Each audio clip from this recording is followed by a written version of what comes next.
आज हम IVF cycle के एक बहुत इम्पॉर्टेंट पार्ट को डिस्कस करेंगे जो एग पिकअप के नाम से जाना जाता है।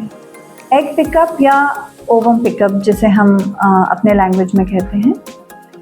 ये जो प्रोसीजर होता है ये आईवीएफ साइकिल का एक फर्स्ट पार्ट होता है।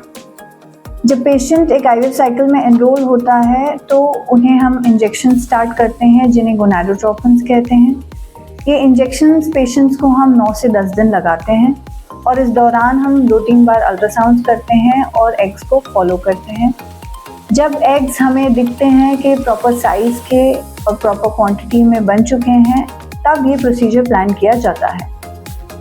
ट्रिगर इंजेक्शन जो लगाया जाता है जिसे हम एग रप्चर इंजेक्शन भी कहते हैं कॉमन लैंग्वेज में, उस इंजेक्शन लगाने के 34 to 36 आवर्स बाद एग पिकअप प्रोसीजर प्लान किया जाता है। तो कुछ इम्पॉर्टेंट चीज़ें हैं जो इस प्रोसीजर के बारे में मैं आपको बताना चाहती हूँ।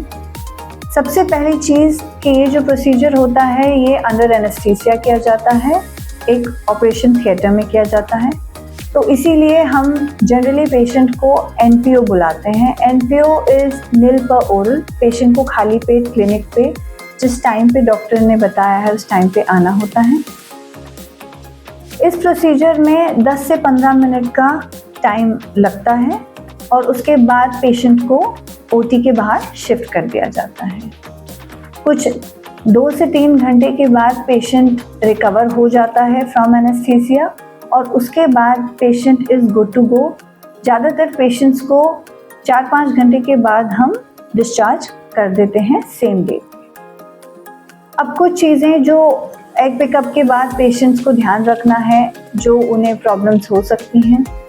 माइल्ड स्पॉटिंग बहुत बार पेशेंट्स को फील होती है which is a very normal thing, उसके लिए हमें घबराना नहीं होता है।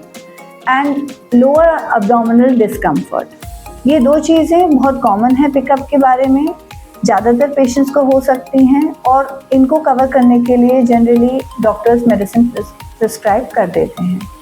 अदर देन दैट अगर पेशेंट को कोई भी और प्रॉब्लम महसूस होती है पिकअप के बाद, वॉमिटिंग आना, पेट भारी लगना या लूज मोशन होना या यूरिन आने में डिफ़िकल्टी होना, इस तरीके की कोई भी प्रॉब्लम हो तो उन्हें तुरंत अपने डॉक्टर से और क्लिनिक से कांटेक्ट करना ज़रूरी है।